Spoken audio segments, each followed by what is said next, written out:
할렐루야. 우리 옆 사람과 인사하겠습니다. 잘 오셨습니다. 네, 잘 오셨습니다. 그 온리 키즈 교사 그거 한 번만 좀 띄워 주시면은 5세부터 7세까지 우리 이명 집사님 후임으로 우리 아이들을 섬길 교사 한 분을 좀 모집하고 있습니다. 여러분들 좀 마음에 감동이 있으시면은 좀 지원을 해주시고 우리 아이들 성경 가르치는 일에 좀 동참해 주시면 감사하겠습니다. 오늘 등대 모임 때 우리 등대지기 분들에게 좀 부탁했는데 5월 달에 수련회를 가려고 합니다. 우리 부처님 오시는 날 껴가지고 1박 2일 또는 2박 3일 이렇게 갔다 오려고 그러는데 혹시 여러분들이 좀 의견을 개진해 주실 때에 1박 2일이 좋을지 2박 3일이 좋을지 좀 의견을 좀 얘기를 해주시고 지난주에 제가 답사를 한 군데 갔다 왔는데 시설이 조금 아쉽더라고요. 그래서 그냥 거기로 할지 아니면 조금 더 찾아볼지 좀 고민 중인데 여러분들이 좀 기도해 주시고 수련회가 5월 중에 잘 진행될 수 있도록 협력해 주시면 감사하겠고, 그리고 올해 우리 온리틴즈는 제주도 선교를 지금 확정을 해서 8월 달에 둘째 주에 가기로 했는데 우리 청년 장년 성도님들도 올해부터 우리 교회가 5년 차가 되어서 이제 선교를 나가려고 합니다. 그래서 우리 등대지기 분들 통해서 아마 들으셨거나 아니면 오늘 등대 모임 때 말씀하실 것 같은데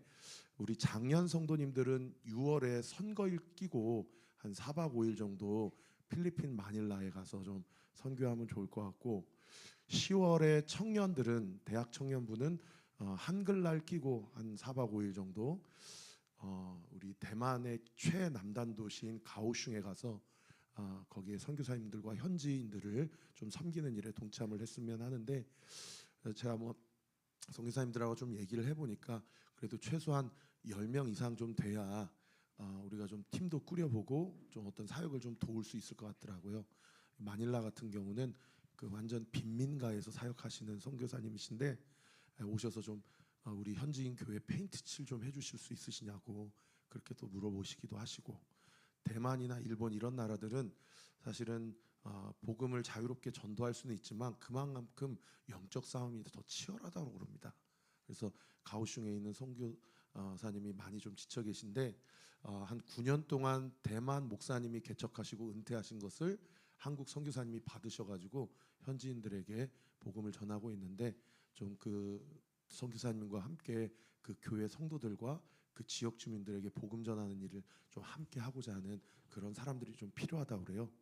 그래서 제가 우리 온리 유스 청년들에게 좀 물어보니까 벌써 한 5명 이상은 좀 가보겠다고 기도하고 준비하는 것으로 알고 있는데 5명 정도 가지고는 좀 어려울 것 같고, 그래도 한 10명은 되어야 우리가 진행을 할 수 있을 것 같고 마닐라도 그렇게 진행이 될 것 같습니다.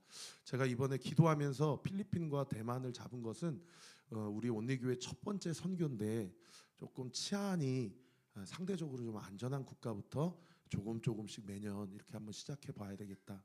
나중에는 진짜 좀 헤비한 나라까지도 한번 도전을 해봐야 되겠다, 이런 생각으로 올 한해는 그렇게 좀 수월한 곳을 좀 기도하면서 결정을 했거든요. 그래서 여러분들이 한번 기도해 보시고 우리 등대지기 분들에게 내가 지금은 간다고 말씀은 못 드리지만 그래도 마음이 있습니다. 그래서 적어도 가든지 아니면 보내는 선교사로 함께 하든지 그렇게 좀 해보도록 하겠습니다라고 의견을 표명을 해주시면 6월에 꼭 10월에 진행을 해봐야 되겠다라고 제가 한번 진행해 볼 수 있을 것 같고요. 보니까 우리 교회 성도님들 특징이 이렇게 제가 아무리 휴일을 껴서 이렇게 잡아도 하루도 휴가 내기가 어려운 성도님들이 많으셔요. 그래서 이제 그런 분들은 정말 가고 싶어도 못 가시기 때문에 제가 이렇게 좀 장황하게 설명을 해드리는 것이니까요. 좀 의사를 표명해 주셔서 올 한해 선교가 좀 진행될 수 있을지 없을지 제가 좀 가늠할 수 있도록 도와주시면 감사하겠습니다. 우리는 계속해서 마가복음을 살펴보고 있습니다. 마가복음의 예수님의 행적을 통해서 하나님께서 우리에게 어떤 것을 원하시고 바라시는지를 우리가 하나님의 말씀을 통해서 살펴보고 있는데요. 지난주 어제까지 큐티 본문을 쭉 보시면 예수님께서 많은 병자들을 고치시고 귀신 들린 자를 쫓아내 주시고 또 하나님의 능력을 나타내 보여주신 것을 볼 수가 있어요. 오늘 보니까 우리 이진 집사님이 이렇게 환자복을 입고 오셨네요. 뒤에 우리 격려의 박수를 한번 보내주세요. 우리 사랑합니다. 축복합니다. 예. 그러면 오늘 퇴원하시나요? 내일 퇴원하시고 어머니도 같이 퇴원하시고. 하여튼 양쪽 어깨 모든 근육 뼈 마디마디 잘 회복될 수 있도록 계속 기도하겠습니다. 그 예수님의 공적 사역의 파급력과 영향력이 얼마나 대단했는지 어제 큐티 본문 마지막 구절에 보시면은 예수님께서 온 지방으로 가실 때마다 많은 사람들이 예수님을 따라다녔고, 그리고 예수님이 계시다라는 그곳에 병든 자들이 그 병든 자 그 침상채로 예수님 앞에 메고 나오고, 또 예수님이 들어가시는 지방이나 도시나 마을마다 다 병자들이 어떻게든 예수님의 옷과 그 옷 끝에 있는 술을 만지기만 해도 다 성함을 받았다. 그러니까요, 그 지역에 있는 엄청난 사람들, 수많은 인파가 어떻게든 예수님을 만나보려고 하고, 어떻게든 예수님을 만져보려고 하고, 어떻게든 예수님의 은혜를 좀 경험해 보려고 하는 그런 상황 가운데 있었어요. 그리고 오늘 보면 7장 첫 구절부터, 여러분 우리가 이번 한 주 큐티 할 때 7장과 8장을 묵상하게 될 텐데, 7장과 8장에는 예수님이 어떤 역사, 어떤 사역을 베풀어 주셨는지는 이제 조금 그런 어떤 이야기들이 조금 줄어들고, 여전히 예수님 그런 사역을 하셨지만 마가는 7장과 8장에서 어떤 이야기들을 우리에게 이야기해 주고 있는 거 아니냐면, 당시의 종교 기득권자들, 소위 바리새인과 서기관들과 제사장들이 예수님을 어떻게 죽이고자 했는지, 어떻게 시비 걸고자 했는지를 기록하고 있는 본문이 바로 이번 한 주 우리가 묵상하게 될 마가복음 7장과 8장의 내용입니다. 여러분, 진리는 이렇게 늘 박해를 받아요. 진리니까 우리가 생각했을 때는 환영을 받을 것 같잖아요. 진리의 길은 이렇게 늘 외롭고 늘 박해를 받고 늘 좁은 길을 걸어가는 길이 어떻게 보면 진리의 길이죠. 오늘 보면 첫 구절 1절에 보시면은 예수님을 박해하는 자들이 어디서부터 왔다라고 기록하고 있는 거 아니? 수도 예루살렘으로부터 예수님이 주로 사역하셨던 갈릴리 호수 지역으로 오셨다라고 그렇게 이야기를 하고 있습니다. 한번 지도를 띄워주시면, 수도 예루살렘에서 북쪽에 있는 갈릴리 바다까지는 직선 거리로 약 125km예요. 그러니까 오늘날 여기서 한 세종시까지 되는 거리가 125km인데, 근데 문제는 뭐냐면 직선 거리로 유대인들이 안 갑니다. 왜냐하면 아마 교회를 오래 다녀보신 분들은 이 말씀 들어보셨을 거예요. 이 예루살렘과 갈릴리 호수 사이에는 이 사마리아인들의 땅이에요. 그러니까 유대인들은 사마리아 땅을 지나가질 않거든요. 늘 우회해요. 지중해 쪽으로 우회하든지 요단강 동편 쪽으로 우회를 하든지. 그러니까 적어도 우회하면 직선 거리로 125km니까 곡선으로 가면 한 200km 이상 걸어가야 될 그런 땅이 바로 예루살렘에서 갈릴리 땅입니다. 여러분, 200km 걸어가려면 며칠을 걸어야 될까요? 하루에 남자 장정이 많이 걸어봐야 30km 걷는다고 그래요.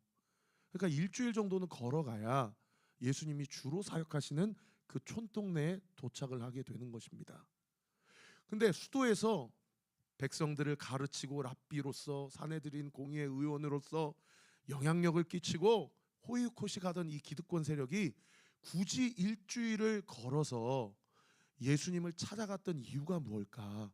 제가 한번 본문에는 안 기록되어 있지만 한번 생각을 해봤을 때 두 가지 이유가 아니었을까?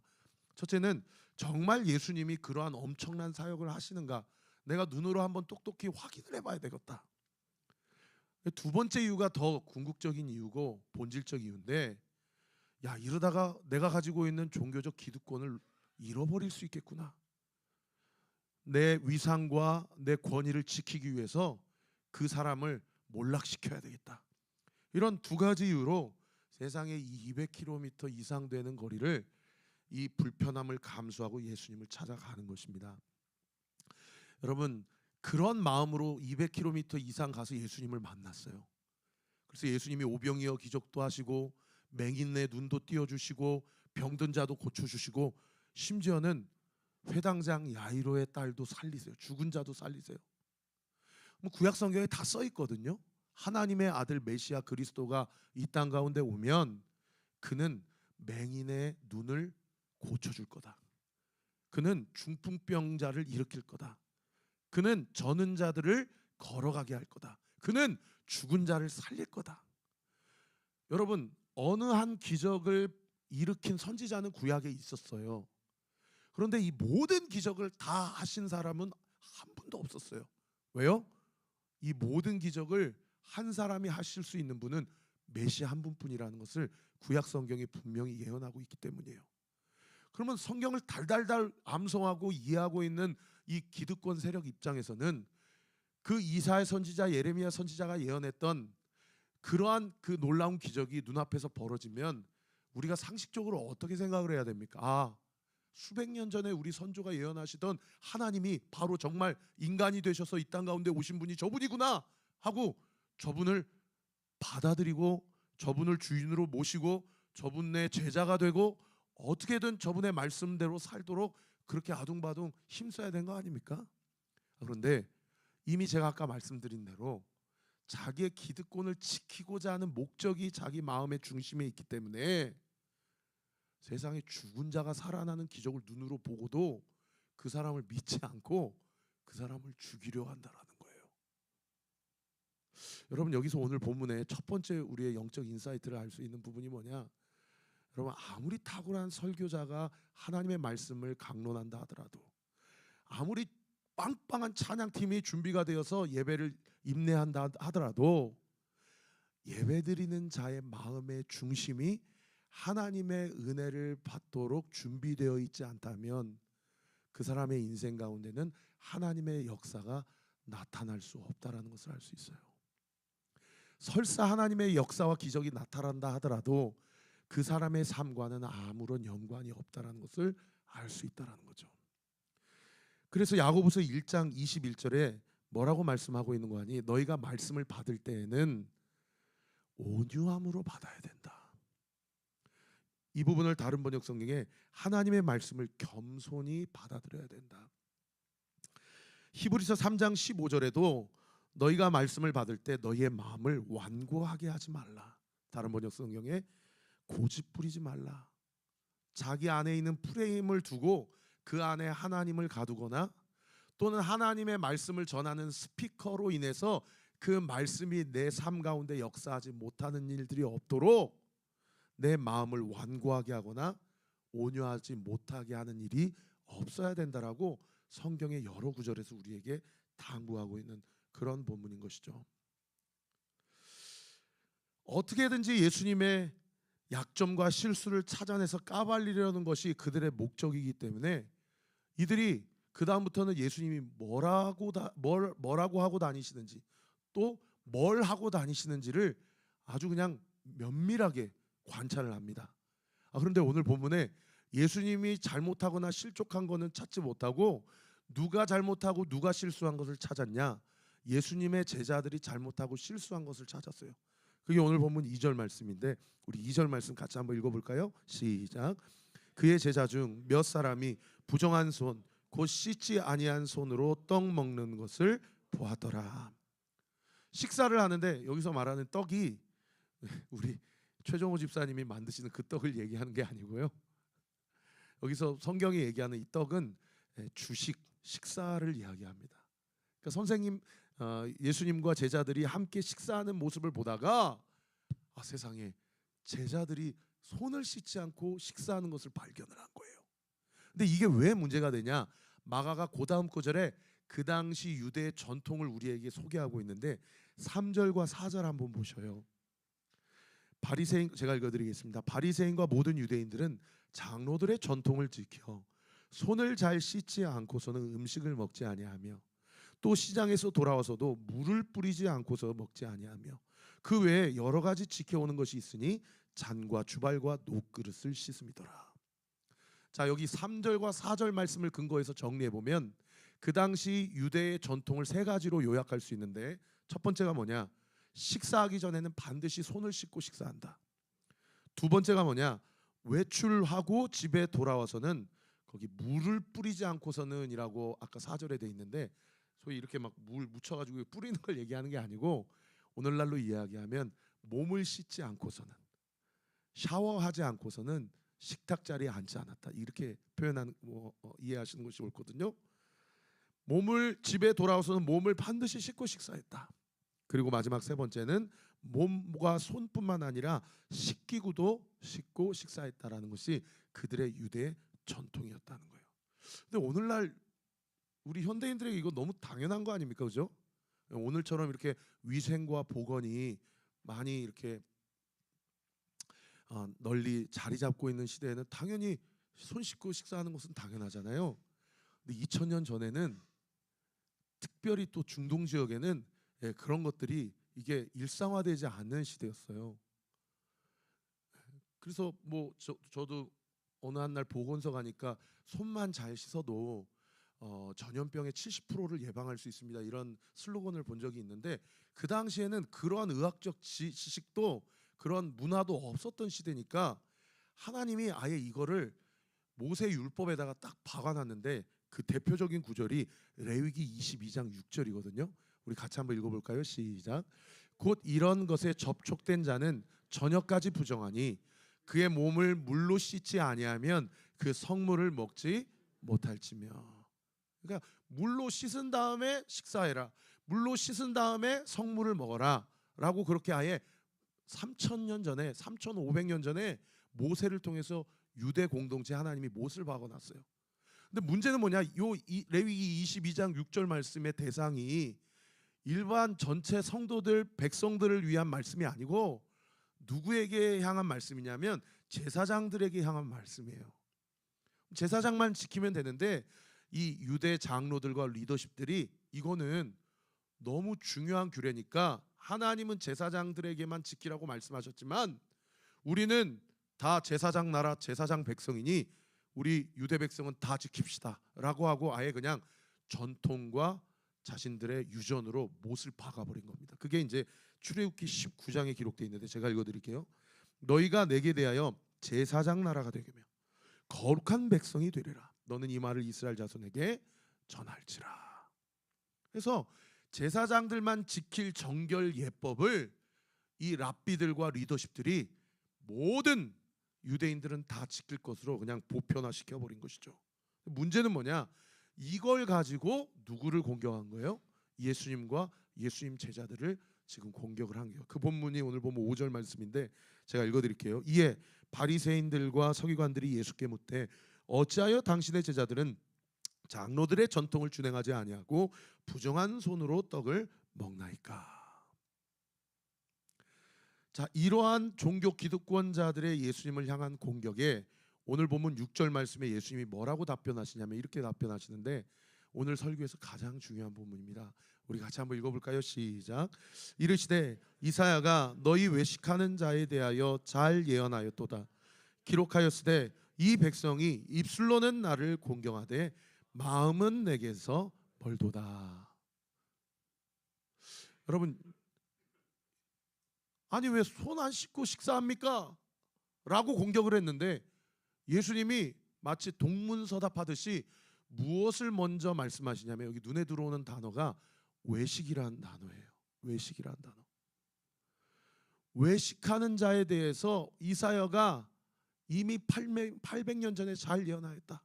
이사야서 29장에 보면 이 백성이 입술로는 나를 공경하지만 마음은 내게서 멀구나. 아니 식사 예법과 관련해서 문제 제기를 했는데 예수님께서 마치 동문서답하듯이 외식에 대해서 말씀하고 계시는 것을 볼 수가 있어요. 목사님 질문이 있습니다. 이 외식이란 뜻이 무엇입니까? 여러분이 이 외식이란 단어를 다른 단어로 치환한다면 정확하게 이 단어로 치환할 수 있어요. 그 단어가 위선이란 단어입니다. 여러분 외식과 위선은 똑같은 의미입니다. 무슨 뜻이에요? 겉은 깨끗한데 속은 부패하기에 이를 데가 없다라는 뜻이죠. 겉은 깨끗한 척하지만 속은 완전히 썩어서 부패한 상태를 위선 또는 외시라고 할 수 있는 거예요. 그러면서 예수님이 뭐라고 얘기하셔요? 입술로는 나를 공경하지만 입술로는 하나님을 찬양하기도 하고 하나님의 말씀을 말하기도 하고 하나님을 사랑한다라고 고백은 하지만 마음은요, 하나님을 사랑하거나 하나님을 마음에 두지 않고 오히려 하나님과 마음이 멀다라고 이야기하는 그런 본문이죠. 이 말씀하시면서 그다음 구절에 예수님께서 한 가지 개념과 두 번째 개념을 완전히 제비시키시는데 그 두 가지 개념이 무엇이냐? 하나는 사람의 계명이요, 하나는 하나님의 계명을 대비시키세요. 7절과 8절 보시면 제가 읽어드리겠습니다. 사람의 계명으로 교훈을 삼아 가르치니 나를 헛되이 경배하는도다 했느니라. 너희가 하나님의 계명은 버리고 사람의 전통은 지키느니라. 예수님이 외식에 대해서 입술로는 나를 공경하지만 마음으로는 내게서 멀구나 라고 탄식하시면서 두 가지 계명을 얘기하시는데 첫 번째 계명이 사람의 계명이고 두 번째 계명은 하나님의 계명이에요. 여기서 우리가 이러한 질문이 들 수 있죠. 목사님, 사람의 계명은 무엇이고 하나님의 계명은 무엇입니까? 사람의 계명은요, 철저히 자기중심적 계명이에요. 왜요? 자기가 의롭고 깨끗하다는 것을 증명하는 게 목적이기 때문이에요.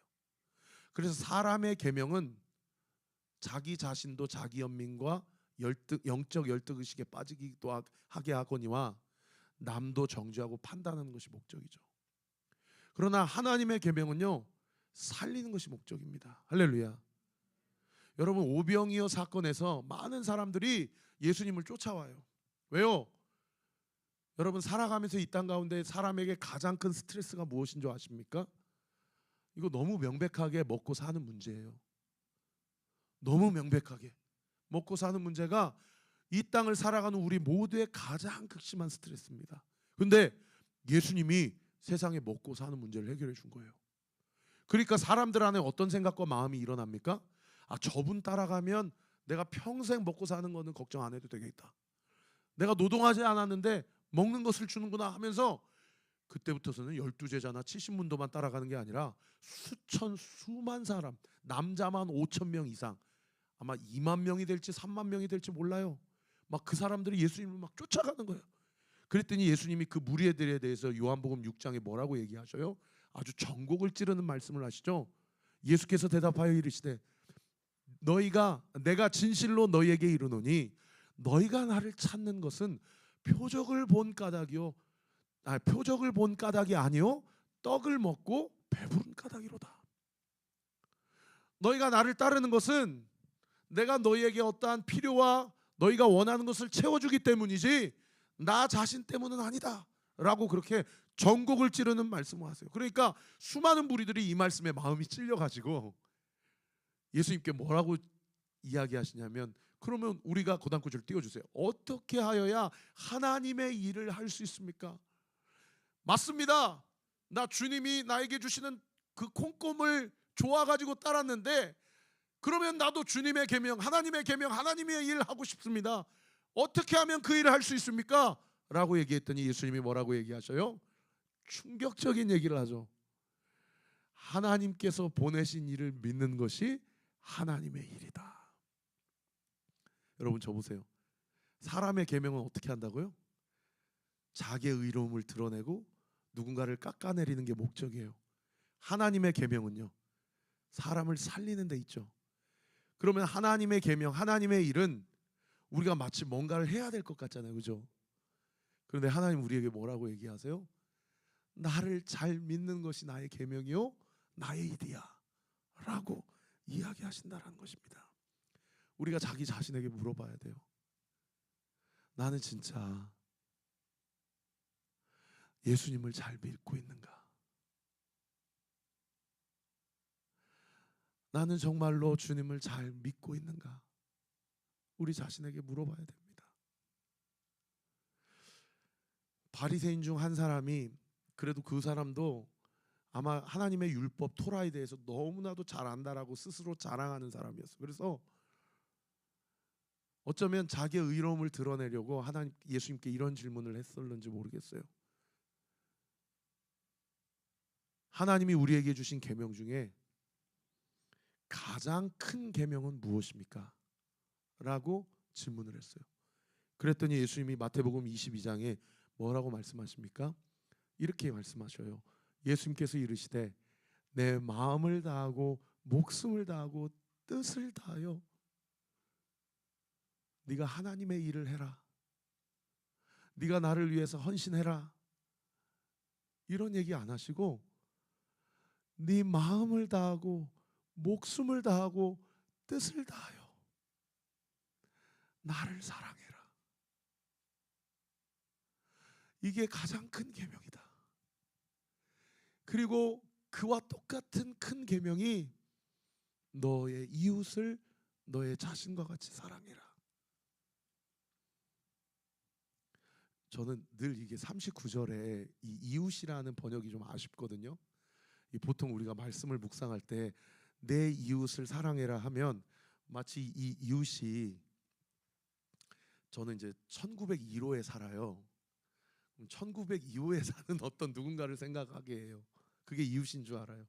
저도 오늘 아침에 교회 나오려고 나왔는데 엘리베이터에서 엘리베이터를 기다리다가 제 옆집에 이렇게 쿠팡에 이렇게 새벽 배송이 와 있더라고요. 한 2년 만에 처음 알았어요. 아, 옆집에 사시는 분의 성함이 이렇구나라는 거를 오늘 아침에 처음 알았어요. 여러분, 성경에서 말하는 이웃이 옆집에 사는 사람을 이야기하는 게 아니에요. 성경에 말하는 이웃이 하나님이 나에게 주신 배우자, 하나님이 나에게 주신 부모와 자녀, 하나님이 나에게 붙여주신 이번 한 주 우리가 우리의 삶의 현장에서 만나는 직장 동료들, 그리고 생업을 함께하는 사람들, 그리고 우리가 주일마다 만나는 지금 우리가 다 하나님이 우리에게 붙여주신 이웃이에요. 하나님의 일이 뭡니까? 무엇이 하나님의 계명입니까? 라고 물어볼 때 예수님이 뭐라고 하신다고요? 나를 잘 믿는 것이 하나님의 일이다. 그리고 네 마음을 다하고 뜻을 다하고 힘을 다하여 나를 사랑하고 내가 너에게 붙여준 그 사람들을 사랑하는 것이, 그것이 곧 하나님의 계명이다 라고 말씀하고 있는 겁니다. 이 바리새인들이 사람의 계명을 지키고 하나님의 계명을 버렸던 대표적인 하나의 예를 오늘 본문이 고르반 제도라고 예수님이 말씀하시는데, 오늘 본문 10절에 예수님이 바리새인들에게 이렇게 지적하십니다. 모세는 네 부모를 공경하라. 여러분, 이 말씀 어디에 써 있어요? 출애굽기 20장에 써 있어요. 10계명 중에 5번째 계명입니다. 그리고 그다음 구절, 아버지나 어머니를 모욕하는 자는 죽임을 당하리라. 이 말씀은 어디에 써 있어요? 출애굽기 21장에 써 있어요. 모세는 부모를 공경하고 아버지나 어머니를 모욕하는 자는 반드시 죽일지니라 라고 말씀했는데, 바리새인들 사람들은 무엇을 만들었어요? 고르반 제도를 만들었어요. 그 고르반 제도가 어떤 제도냐? 11절에 예수님이 친히 설명해 주십니다. 너희는 이르되 사람이 아버지에게나 어머니에게나 말하기를 내가 들어 유익하게 할 것이 고르반. 목사님, 고르반이란 뜻이 무엇입니까? 성경에 써 있어요. 곧 하나님께 드림. 이게 고르반의 뜻이에요. 미 되었다고 하기만 하면 그만이다. 제가 이 말씀을, 이 제도를 어떻게 우리 성도님께 잘 설명을 해드릴 수 있을까 고민했을 때 제 유년 시절이 생각나더라고요. 유년 시절에 제가 유치원이나 학교에서 이렇게 뭐 예를 들면 크림빵이 간식으로 나왔어요. 근데 친구들이 다 먹고 제 거를 노리고 있어요. 그러면 제가 어떻게 했냐면 크림빵을 제 혀로 한 번씩 핥아주면서 찜, 이건 나에게 드림, 손대지 마, 이렇게 그 생각이 나더라고요. 여러분, 고르반 제도가 쉽게 얘기하면 그거예요. 이거는 찜, 이거 하나님 거. 그러니까 고르반 제도를 어떻게 유대인들이 악용하냐면, 이 예물은, 이 예산은, 이 재정은 고르반입니다. 하나님 것입니다. 그러므로 부모를 공양하는 데 쓸 수 없습니다 라고 하고, 그 예산을 가족을 섬기고 부모를 공경하는 데 쓰지 않아요. 그러면 하나님께 드림이 되었으니까 그 예산, 그 헌금을 하나님께 드려야 되잖아요. 그런데 하나님께 안 드리는 거예요. 사람들한테는 하나님께 드려야 된다라고 커밍아웃을 하고, 자기 속으로는 자기만 알고 있다가 적절한 시점이 지나고 사람들의 관심이 어느 정도 소원해졌을 때 그냥 자기 호주머니에 입마이 뽑게라는 거예요. 그게 고르반 제도의 폐해였어요. 여러분, 오늘날 우리에게도 나에게도 고르반 제도가 있어요. 내가 하기 싫은데 이미 마음은 하기 싫기로 결정이 됐고 적당한 명분이 필요해요. 이유가 필요해요. 그래서 사람들에게는 나 이거 해야 돼서 이거 못해 라고 이야기하고 나중에 하나님과 나만 아는 사이에서 자기 스스로를 속여요. 하기 싫은 일을 적당한 핑계나 명분을 가지고 회피하는 경우, 직면하기에 용기가 부족한 경우에 하나님이 하셨다 또는 하나님이 하실 거야 나는 몰라 라고 하면서 그렇게 핑계대는 경우, 주님의 일을 한답시고 가정 일을 소홀히 하거나 자신의 직장 일을 소홀히 하는 경우. 저 이전 교회 있을 때 이런 청년들 많이 만났거든요. 근무 시간에 그 직장에서 월급 주는데 직장 일 안 하고 교회 일 하고 있는 거예요. 너 왜 그러냐고 그랬더니 그럼 언제 해요? 그렇게 하지 마라. 헌금 생활은 잘하지만 정작 지인에게 돈 빌렸을 때 갚지 않는 경우, 사업하시는 경우에는 하나님께 바친다고 하면서 직원의 월급 급여를 미루거나 탈세를 하는 경우, 기도할게 라고 말은 하지만 실제적으로 궁율이나 구제사업과 관련해서 자기 지갑을 열지 않는 경우, 신앙이라는 이유로 세상 법과 질서는 잘 지키지 않아도 된다라고 스스로 그렇게 자위하는 경우. 여러분, 오늘날 이런 영적 고르반 제도가 우리 자신에게도 얼마나 빈번히 일어나는지 몰라요. 여러분, 이러한 영적 위선에 대해서 오늘 보면 끝구절인 13절에 예수님이 뭐라고 지적하십니까? 우리 13절 말씀 같이 한번 읽어볼까요? 시작. 너희가 전한 전통으로 하나님의 말씀을 폐하며 또 이 같은 일을 많이 행하느니라 하시고, 여러분, 이 영적 위선 고르반 제도에 대해서 예수님이 뭐라고 얘기하셔? 그거 하나님의 말씀 폐하는 거야. 너희 이러한 유의 일들 많이 해. 단순히 고르반 제도만 문제가 아니야 라고 주님이 그렇게 말씀하시는 거예요. 제가 한 20년 전에 본 영화인 것 같은데, 밀양이라는 영화인데 한 여주인공이 자기 남편을 잃고 자기 독자 아들이랑 남편 고향에 내려가가지고 피아노 학원 오픈하고 거기서 그렇게 정착하고 사는데, 세상에 흉악범이 자기 아들을 유괴를 해가지고 살해를 해버린 거예요. 남편도 잃고 아들도 잃으니까 완전히 우울증에 빠져가지고 자기 이제 죽겠다고 그러고 있는데, 그 밀양의 한 지역교회 성도님들이 그 자매님을 잘 섬긴 거예요. 그래가지고 많이 회복이 되었어요. 나중에 어디까지 회복이 되었냐면, 내가 그 교도소에 가서 면회 신청을 해서 자기 아들을 살해한 그 흉악범을 용서해야 되겠구나 라는 마음에 은혜 충만함으로 면회 신청을 해가지고 교도소까지 갔는데, 세상에 그 흉악범이 그 안에서 자기가 하나님을 만났다고, 하나님이 날 용서하셨다고, 자기가 당신을 용서합니다라고 이야기하기도 전에 하나님이 날 용서하셨다고 먼저 얘기를 해버리니까, 그 여주인공이 그 흉악범에 대해서 뭐라고 얘기합니까? 내가 당신을 용서 안 했는데 누가 당신을 용서했다라는 겁니까? 그런 하나님이 어디 있습니까? 그렇게 오열을 하고 절규하지 않습니까? 여러분, 위선이란 게 이런 거예요. 직면할 용기가 없어서 여러 가지 핑계와 명분을 담아서 하나님 이름을 팔아서 오히려 사람을 실족하게 하는 경우가 우리 삶 가운데도 얼마나 많이 있냐는 거죠. 여러분, 성경은 분명히 우리에게 책임 있는 신앙을 하라라고 강조하고 있어요. 마태복음 5장 23절과 24절 우리 같이 한번 읽어볼까요? 시작. 그러므로 예물을 제단에 드리려다가 거기서 내 형제에게 원망 들을 만한 일이 있거든 생각나거든 예물을 제단 앞에 두고 먼저 가서 형제와 화목하고 그 후에 예물을 드리라. 여러분, 이렇게 회피하지 않으시고 마땅히 져야 될, 사실은 지지 않으셔야 될 십자가까지도 지시고 우리를 위해서 책임감 있게 하나님이 주신 사명을 감당하시는 분이 누구십니까? 예수 그리스도예요. 그래서 누군가 우리에게 물어볼 수 있어요. 아니, 예수님이 널 사랑하는지 네가 어떻게 알아? 네가 예수님을 만났어? 예수님이 너한테 편지를 썼어? 예수님이 너한테 프로포즈를 했어?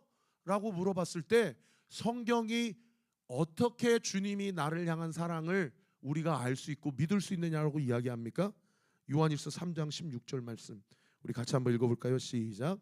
그가 우리를 위하여 목숨을 버리셨으니 우리가 이로써 사랑을 알고 우리도 형제들을 위하여 목숨을 버리는 것이 마땅하니라. 할렐루야. 여러분 여기 하이라이트 친 부분 한번 봐주셔요. 우리가 이로써 사랑을 한다. 여기서 말하는 이로써가 어떤 이로써예요? 주님이 날 위해서 십자가에 자신의 모든 것을 내어주심으로써, 그럼으로써 주님이 말만 사랑한다고 하지 않으시고 나를 향한 당신의 사랑을 확증하셨다라고 이야기하고 있는 그런 본문이죠. 말씀의 결론을 맺겠습니다. 제가 이렇게 신방을 해보면 우리 성도님들이 은혜 받고 또 내가 내 삶을 온전히 주님 앞에 내어드려야 되겠다라는 결단을 하셔요. 그런데 그 은혜와 그 결단이 이상하게 이렇게 유통기한이 있더라고요. 근데 그거는 뭐 어느 한 성도님의 이야기가 아니라 저의 이야기이기도 해요.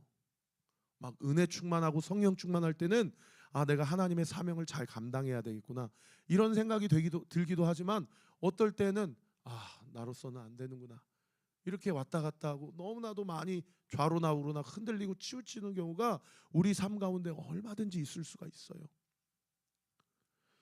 여러분 달라스 윌라드라는 신학자가 어떤 얘기를 했냐면 그분이 영성훈련이라는 책을 썼는데 그 영성훈련이라는 책에서 예수님의 삶을 닮아가고 영적으로 성숙하는 길은 여러분 잘 들으세요. 자신의 의지로 하는 것이 아니다라고 얘기해요. 그러면 우리 안에 얼마든지 있을 수 있는 위선이나 외식은 내 의지로 나 이렇게 겉과 속이 달라서는 아니 되지. 나 겉과 속이 같아야지. 라는 의지로 우리가 그렇게 살아갈 수 있는 자들이 우리는 안 된다라는 거예요. 그러면서 이분이 뭐라고 그 책에 쓰셨는 거 아니? 진정한 영적 훈련과 성숙은 하나님께서 내 삶 가운데 역사하시도록 내 신앙을 구조화시키는 것이다. 신앙을 구조화한다라는 것은 순간순간 내 마음의 자리와 내 생각의 자리를 성령께서 일하시고 말씀하시도록 내 마음과 생각을 주님께 열어드리는 것이다. 이렇게 이야기해요. 사랑하는 성도 여러분, 우리가 이 영적인 성숙이 없으면 우리는 우리의 의지로는 죄송합니다. 위선적일 수밖에 없어요. 우리가 위선적인 자들을 손가락질하지만 우리도 위선적인 자일 수밖에 없는 것이 우리의 죄된 실체입니다. 그러나 우리가 순간순간 우리의 신앙을 건강하게 구조화하고 우리의 생각의 영역을 성령 하나님이 일하시도록 온전히 내어드리고 우리의 연약함을 주님 앞에 고백할 때에 여러분 예수님이 뭐라고 말씀하셨어요? 누구든지 나를 따라오려거든 자기를 부인하고 자기들에게 주어진 십자가를 날마다 지고 나를 좇을 것이니라. 할렐루야. 오늘 말씀을 정리하면서 첫 번째, 은혜 받는 일은 내 마음이 정하는 것입니다. 여러분 마음을 겸손히 하고 우리 안에 고집이 있다면 주님 앞에 내려놓는 은혜가 있게 되기를 축원합니다. 두 번째, 하나님의 계명은 하나님을 위해 무언가 열심히 일하는 것이 아닙니다. 하나님의 일은 하나님을 잘 믿는 것입니다.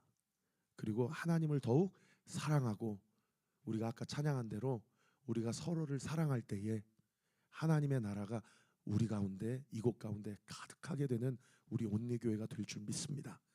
마지막 세 번째, 우리도 얼마든지 영적 고르반 위선과 외식이 있을 수 있습니다. 우리 안에 하기 싫은 일에 대해서 정당화하거나 합리화하려고 하는 우리의 죄성을 십자가 앞에 못 박고 내 생각과 마음 가운데 주님이 어떤 일을 행하고자 하시는지를 묻고 성령 하나님께 좀 내어드릴 때에 저는 이 말씀이 여러분에게 좀 위로되었으면 좋겠어요. 하기 싫으면 말씀이 하라고 하고 성령이 하라고 하시는 것 같은데 하기 싫어서가 아니라 하기가 버거우시면 좀 자기 자신에게 시간을 주세요. 자기 자신을 좀 기다려 주세요. 그리고 성령이 일하시도록 내 성품과 인격과 이성과 의지를 주님 앞에 온전히 맡겨드리세요. 하나님의 때에 하나님의 방법으로 하나님의 사명을 이루는 자로 우리 온리교회 성도님들 한 분 한 분을 온전히 그렇게 다듬어 가시는 줄 믿으시기를 예수님의 이름으로 축원합니다. 제가 쓴 곡인데 참 잘 썼어요. 버거울 때, 참 힘겨울 때 하나님 은혜 주세요. 오늘 하루 이번 한 주 버틸 수 있는 은혜 주세요. 오늘 이 찬양 같이 찬양하고 함께 기도합시다.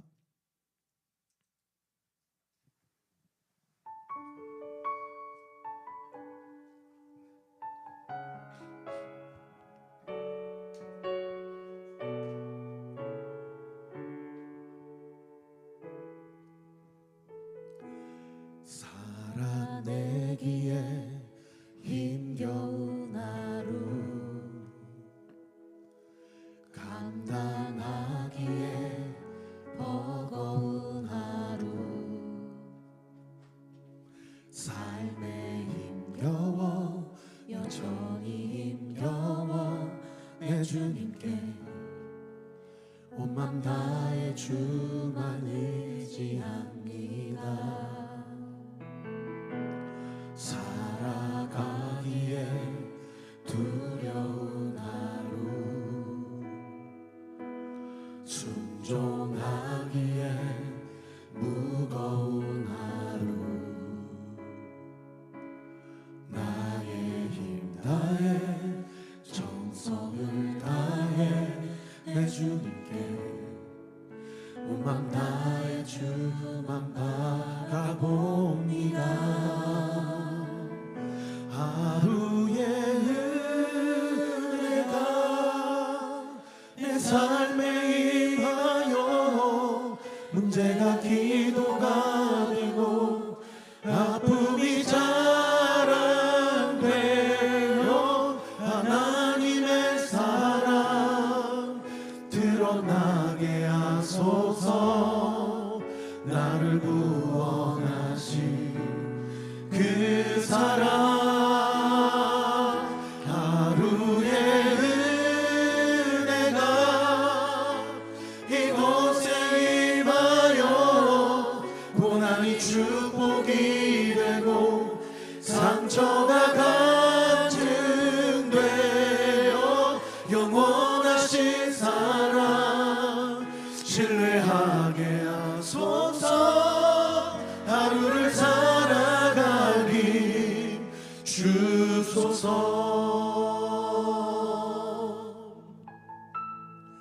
살아가기에 살아내기에 힘겨운 하루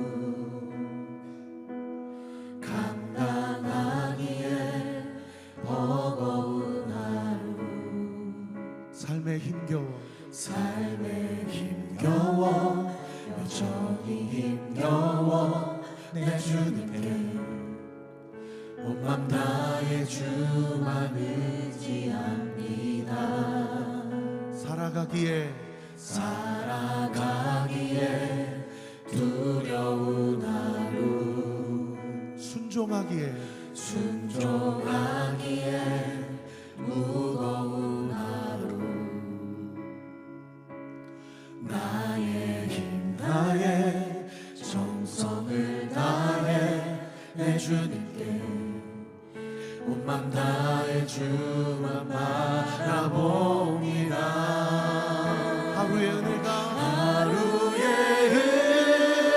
은혜가 내 삶에 임하여 문제가 기도가 되고 아픔이 자랑되어 하나님의 사랑 드러나게 하소서.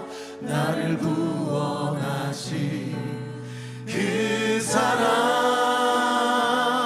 하루의 은혜가 이곳에 임하여 고난이 축복이 되고 상처가 간증되어 영원하신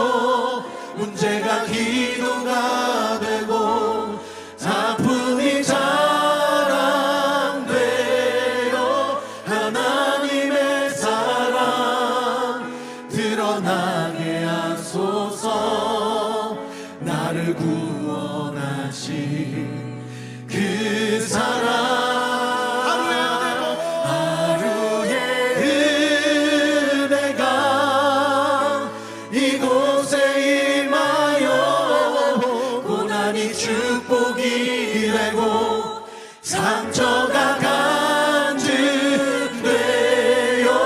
영원하신 사랑 신뢰하게 하소서. 하루를 살아가리 하루를 살아가리 하루를 살아가리 하루를 살아가리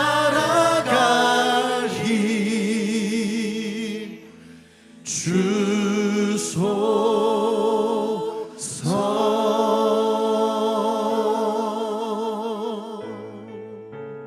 우리 주님께 영광과 감사의 박수 올려드립시다. 이번 한 주도 하루하루의 삶도 살아낼 힘과 의지와 지혜와 능력도 우리 주님께서 우리에게 공급해 주실 줄 믿습니다. 아멘. 우리 이 시간 같이 한번 요한복음 4장 10절 11절 말씀, 우리 이 말씀 같이 읽고 기도합시다. 시작. 사랑은 여기 있으니 우리가 하나님을 사랑한 것이 아니요 하나님이 우리를 사랑하사 우리 죄를 속하기 위하여 화목제물로 그 아들을 보내셨습니다. 사랑하는 자들아, 하나님이 이같이 우리를 사랑하셨은즉 우리도 서로 사랑하는 것이 마땅하도다. 할렐루야. 아멘. 여러분, 하나님의 일은 일 열심히 하는 거 아닙니다. 하나님의 일은 예수님 잘 믿는 거예요. 믿으시면 아멘. 그리고 예수님은 사랑하는 것이고, 예수님이 나를 사랑하셨듯이 나도 나에게 붙여주신 사람들, 이웃들을 사랑하는 겁니다. 여러분, 이것이 영적으로 부담이 되지 않기를 축복합니다. 주님께 내 마음의 영역을 내어드리세요. 주님이 말씀하십니다. 지금도 말씀하시고 오늘 설교 때도 주님이 제 마음을 찔러주시고 우리의 마음에 하나님의 사랑의 손길로 우리의 마음과 감정을 어루만져 주십니다. 주님께 온전히 나의 연약함과 부족함이 있으면은 여러분 주님께만 고백하세요. 부끄러울 것이 없습니다. 저도 얼마나 실수가 많고 얼마나 사람들에게 실족함을 주는 정말 연약한 목사인지 몰라요. 그런데도 정말 주님 주시는 은혜로 하루하루를 살아갈 수 있는 것은 전적인 하나님의 은혜요, 우리 사랑하는 성도들의 기도 덕분입니다. 여러분, 우리가 그렇게 모였고 우리를 그리스도의 삼겹줄로 묶어주신 분이 주님이신 줄 믿으시기를 예수님의 이름으로 축원합니다. 이번 2월 마지막 주도 끝까지 하나님 앞에 하나님이 주시는 마음과 생각으로 온전히 성령으로 충만하여서 2월도 잘 마무리가 되고 3월부터서도 새 학기 하나님과 동행하며 승리하는 우리 온누리교회 성도들 되시기를 예수님의 이름으로 축복합니다. 우리 같이 한번 기도할 때, 주님, 나로는 할 수 없지만 주님이 하시는 줄 믿습니다. 내 마음을 겸손하게 하시고 고집부리지 않게 하여 주시고 주님을 더욱 사랑하는 은혜가 있게 하여 주시고 내 마음에 자기 정당화 합리화 명분으로 자기 자신을 실족하고 위선 떠는 것들 다 십자가 앞에 못 박게 하여 주시옵고 온전히 하나님의 그 사명을 회피하지 않으시고 직면하신 예수 그리스도 따라 나 자신을 부인하며 나에게 주어진 십자가를 지고 그 좁은 길을 함께 걸어 나아가는 우리 모두가 되게 하여 주시옵소서. 우리 주여 세 번 부르짖고 기도합시다. 주여, 주여, 주여. 아버지, 주여, 주여, 주여. 아버지, 우리를 불쌍히 여겨주시고 주여 성령으로, 주여 성령으로 온전히 인쳐주옵소서. 주님 기름 부어주시고 주님 은혜를 부어주시고 성령 하나님 함께하여 주셔서 하나님의 뜻과 계획과 섭리를 온전히 이루며 하나님의 영광을 바라보는 놀라운 은혜의 역사가 있기를 원합니다. 주님 함께하여 주시옵소서. 주님 은혜를 더하여 주시옵소서. 성령 하나님 우리의 마음을 주장하여 주셔서 아버지, 우리로서는 할 수 없사오나 하나님의 영광을 바라보며 주님 앞에 온전히 나아가는 우리 사랑하는 성도들의 구체적인 가정과 삶이 될 수 있도록 주께서 역사하시고 주님 은혜를 더하여 주시옵소서. 그 믿음 가지고 주님 앞에 나아갈 때에 하나님의 놀라우신 은혜와 능력이 우리 사랑하는 지체들의 삶 가운데 온전히 나타날 수 있도록 주께서 은혜 베풀어 주시옵소서.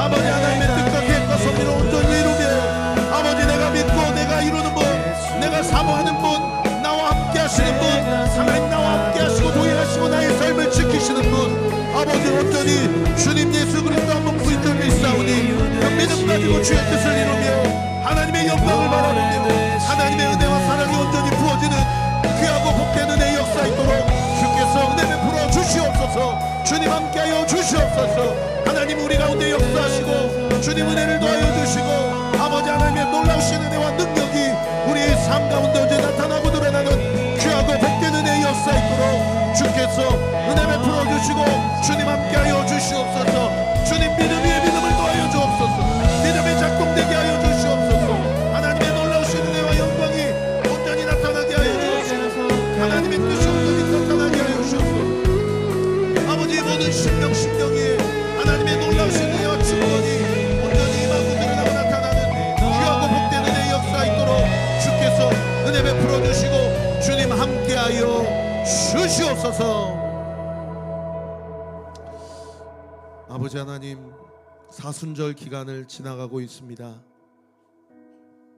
회피하지 아니하시고 분명히 할 수만 있다면 이 잔을 나에게 옮겨달라고 기도하셨으면서도 끝까지 나와 우리를 살리시기 위해서 그 모든 질고와 박해와 그 모든 모욕과 수치를 온몸으로 다 받으시고 십자가에 달려 죽으시고 3일 만에 부활하심으로 말미암아 나를 향한 우리를 향한 예수님의 사랑을 몸소 몸으로 실천하여 보여주신 예수님, 우리가 이로써 주님의 사랑을 알고 우리도 형제 자매들을 위하여 목숨을 버리는 것이 마땅하다고 말씀하신 주님, 우리 안에 적당하게 핑계거리나 적당한 합리거리를 찾아서 이러하기 때문에 못하고 저러하기 때문에 할 수 없다라고 이야기할 만한 내가 감당해야 될 사명이 있다면 그것은 무엇입니까?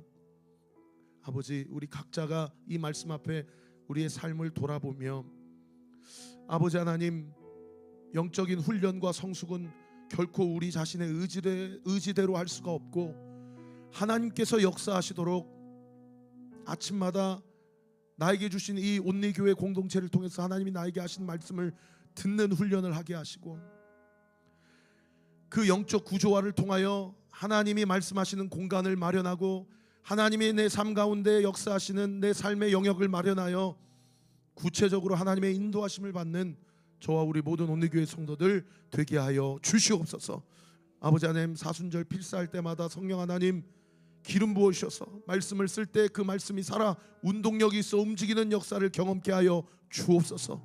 날마다 매주 교회가 제시하는 암송 구절을 암송할 때마다 사탄 마귀가 여러 가지로 장난치고 유혹하고 공격하려 할 때마다 나에게 암송하게 하신 그 말씀의 검을 휘두르고 그들을 대적하며 사탄 마귀의 영적 전쟁 가운데 승리하며 가정을 지키고 교회를 세우는 우리 온리교회 모든 성도들 되게 하여 주시옵소서. 다음 주부터 신년 부흥성회가 있습니다. 아버지 하나님, 믿음으로 시간을 구별하고 마음을 구별하여 재정을 구별해 하나님 앞에 올려드릴 때에 올 한 해 하나님께서 우리 공동체 가운데 무엇을 말씀하시는지를 보고 듣고 깨달으며 한 마음 한 뜻으로 주님의 사명을 향해 나아가는 우리 온리교회 모든 성도들이 될 수 있도록 주께서 역사하여 주시옵소서. 이외에 여러 가지 선교 훈련과 제자 훈련과 성경 통독 훈련, 여러 가지 훈련이 있을 때에 우리 성도들이 모든 여건과 상황이 이 훈련에 임할 수 있도록 하나님 상황과 여건을 열어주십시오. 훈련받고 싶지만 육아로 인하여서, 직장의 형편과 상황으로 인하여서, 개인적인 상황과 컨디션으로 인하여서 할 수 없는 성도들에게 아버지 그 제자 훈련 시간 동안에 아이들을 봐줄 수 있는 또 섬김이들을 붙여주십시오. 모든 섬김의 자리 가운데 기쁨과 자원함으로 할 수 있는 사람들을 세워주십시오. 그래서 우리 교회가 그저 아버지 하나님 지금의 상황에 안주하는 교회가 아니라 하나님 앞에서 훈련받고 연단받고 성숙해짐으로 말미암아 나에게 주신 사명이 무엇인지를 깨닫고 그 사명을 감당할 수 있는 지력과 영력과 체력과 기력을 우리에게 허락하셔서 우리의 삶을 통하여서 하나님 나라가 확장되어지고 하나님의 뜻이 온전히 나타나는 귀하고 복된 은혜의 역사가 우리의 삶 가운데 온전히 구현되고 나타나도록 성령께서 시마다 때마다 하루의 은혜를 부어주시고, 우리의 모든 문제가 기도가 되게 하시고, 아픔이 자랑이 되게 하시고, 우리의 고난이 축복이 되게 하시고, 우리의 아픔과 상처가 간증이 되어지는 놀라운 믿음의 역전이 일어나게 하여 주시옵소서. 예수의 이름으로 명하노니 모든 육신의 연약함들은 예수의 이름으로 고침받게 될지어다. 치유받게 될지어다. 깨끗함을 입게 될지어다. 먹고 사는 문제로 극심한 스트레스와 미래의 진로 앞길에 암담한 마음을 가지고 있는 성도들, 우울증 가운데 있는 성도들, 이 시간 살아계신 예수님의 이름으로 명하노니 그 모든 암담한 미로와 진례들 예수의 이름으로 명하노니 시온의 대로로 열어지게 될지어다. 시온의 대로로 열릴지어다. 시마다 때마다 공급하시는 만나와 매출하기로 우리 사랑하는 성도들의 모든 필요가 예수의 이름으로 공급되고 채워지게 될지어다. 그렇게 될지어다. 아브라함이 여호와를 믿으니 여호와께서 이를 그의 의로 여기시고, 하나님을 믿는 아브라함의 믿음이 우리 자녀들에게 있게 하시고 하나님께 인정받는 자녀들이 되게 될 줄 믿고 주님 앞에 미리 감사드립니다. 하나님, 범사에 감사합니다. 모든 것을 계획하시는 주님 너무 감사합니다. 늘 주님의 자녀로 살아갈 수 있도록 우리의 가정을 이끌어 주옵소서. 온리교회를 세워주신 하나님 감사합니다. 온리교회를 통해 많은 영혼들이 소생되고 하나님께 감사와 찬양이 넘치기를 소망합니다. 하나님, 저희 가족이 가정에서도 예배드릴 수 있도록 우리에게 성령 충만함을 주옵소서. 하나님의 아들 백준혁이 공부하는 과정 가운데 힘들지 않게 하시고 자기 주도적으로 열심히 할 수 있도록 주께서 키와 지혜가 쑥쑥 자라가게 하여 주옵소서. 이 밖에도 마음으로 또 온라인으로 또 무명으로 또 주님 앞에 삶으로 주님 앞에 연락하는 우리 성도들의 이 헌금과 마음을 주님께서 기뻐 받아 주옵시고, 이 재물이 쓰이는 곳곳마다 하나님 나라 확장되고 다음 세대가 살아나는 기적의 역사, 구원의 역사 있게 하여 주시옵소서. 모든 영광 주님 앞에 올려드리며 살아계신 우리 구주 예수 그리스도의 이름으로 감사하며 기도하옵나이다. 아멘. 우리 주님께 감사와 영광의 박수 올려드리겠습니다. 주님이 일하실 것을 믿습니다. 주님이 우리보다 앞서 행하실 것을 믿습니다. 할렐루야, 할렐루야, 할렐루야. 우리 다 같이 자리에서 일어나셔서 공동체 고백하고 축도함으로 예배를 마치겠습니다. 시작. 주님은 빛이십니다. 저희도 어두운 세상에 빛이 되게 하소서. 사회와 교회의 한 줄기 빛을 비추는 공동체 되게 하소서. 주여, 나의 마음과 몸을 주님께 드립니다. 나에게 주어진 것이 내 것이 아님을 깨닫게 하시고 헌신하여 이 땅에 하나님 나라를 이루게 하소서. 주님은 우리의 목자이십니다. 양이 목자를 떠나 살 수 없듯이 우리도 주님을 떠나 살 수 없습니다. 주님께 순종하는 삶이 가장 안전하고 완전한 삶입니다. 이제 세상으로 나아가 예수 그리스도의 주인 되심을 선포하는 삶이 되게 하소서. 아멘.